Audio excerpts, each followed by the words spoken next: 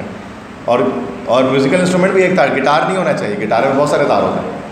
اب جو انہوں نے تمبورو ایجاد کیا نا شاہ لطیف نے، وہ ایک تار والا تھا. اس لیے بہت سارے بچے کہتے ہیں سر اگر شاعری، اگر گانا سننا اتنا غلط ہے تو انہوں نے 3 دن تک موسیقار گانا گاتے رہے، اس کے بعد ان کی موت ہوئی. اور یہ پھر آپ اس کو بول رہے ہیں کہ شاہ لطیف ایک صوفی بزرگ تھے، اللہ کے ولی تھے. یہ کیسے ہو سکتا ہے نا؟ جس میوزک کو سن کر اللہ کے نبی کان میں ہاتھ ڈال لے رہے ہیں، اللہ کے ولی اسی کو سن کے کیسے مطلب حکم دیں گے سننے کا اس کو؟ تو یہ اللہ کے ولی اس موسیقی کی بات کر رہے ہیں جو اسلام میں جائز ہے. اور وہ کیا موسیقی ہے میں پھر بتا رہا ہوں. ایک تار پہ بجے، ایک دھن میں بجے اور اس کو بجا کر اللہ اور اس کے نبی کو جو ہے وہ تعریف کی جائے. اور اس کے علاوہ باقی ساری موسیقی حرام ہے، کوئی بھی ہو. ہمارے یہاں تو زیادہ تر وہ 10 طرح کے دھن میں بجتے ہیں، ہے نا؟ گٹار، پیانو، ستار، یہ وہ ڈھول، طبلہ سب بج رہا ہوتا ہے. اور اس کے ساتھ ساتھ پھر اللہ اور اس کے نبی کی بات بھی نہیں کی جا رہی ہوتی ہے، عشق مجازی کی بات کی جا رہی ہوتی ہے نا بھائی. تو اس لحاظ سے جو ہے پھر وہ جائز نہیں ہے. لیکن ہم آج اس پرفتن دور میں رہتے ہیں کہ ہر گناہ والی چیز ہم جائز قرار دے دیتے ہیں. مطلب لوگ کہتے ہیں کہ سن لو یار کیا ہوتا ہے، اتنا گندہ غلط کام کرتے، یہ بھی غلط کام کر لیتا مسئلہ. لیکن یہ صحیح نہیں ہے. جو چیز غلط ہے وہ تو غلط ہے نا بھائی. ٹھیک ہے جی. Okay. So death and remembrance کے بارے میں ڈسکس کر رہے تھے. تو 3 دن تک وہ موسیقی بجاتے گئے، اور جب انہوں نے موسیقی کو روکا تو انہوں نے پایا کہ شاعر مر چکے ہیں۔ تو a famous king of Sindh, Ghulam Shah کولہڑو, was so devoted to him that he built a grand mausoleum over his grave. ایک مشہور بادشاہ سندھ کے جن کا نام تھا غلام شاہ کولہڑو. تو غلام شاہ کولہڑو اتنا زیادہ ان سے عقیدت رکھتا تھا کہ انہوں نے ایک بڑا ایک میزولیم کہتے ہیں، ایک بڑا ایک مزار انہوں نے تعمیر کروایا ان کے گریو پر، ان کے قبر کے اوپر. The lovely white dome of shrine represents the purity and dignity of Latif. اور جو خوبصورت سفید گنبد جو ان کے شرائن میں موجود ہے وہ بتاتی ہے، وہ ریپرزینٹ کرتی ہے، وہ نمائندگی کرتی ہے ان کی پیورٹی، ان کی خالصیت اور ان کی ڈیجنیٹی، ان کی عظمت کے بارے میں. تو شاہ لطیف کی جو وہ ہے مقبرہ ہے، اس پر وائٹ کلر کا ڈوم ہے، وائٹ کلر کی گنبد ہے.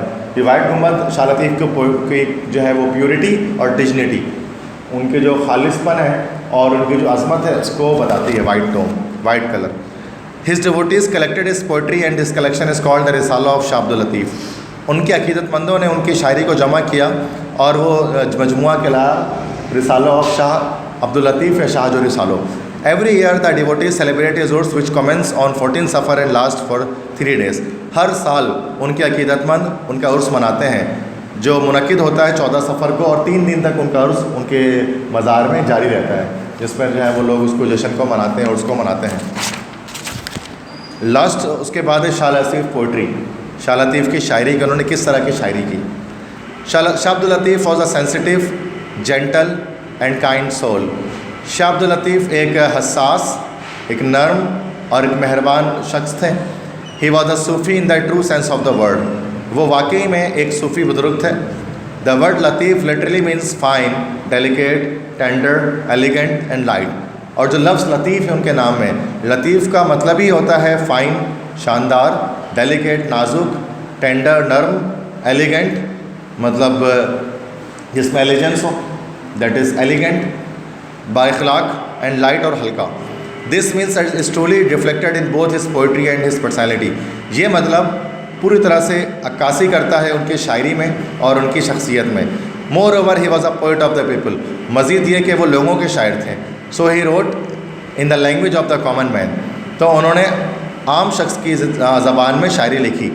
ان his poems he writes mainly about Sindh and its neighbouring region. اپنی نظموں میں وہ لکھا کرتے تھے بنیادی طور پر سندھ اور اس کے آس پاس کے خطوں کے بارے میں. However he also mentions distant cities such as Istanbul and Samarkand and also talks about Sindhi sailors, سمندھی, their navigation techniques and their voyages as far as the Malabar coast, Sri Lanka and the island of Java.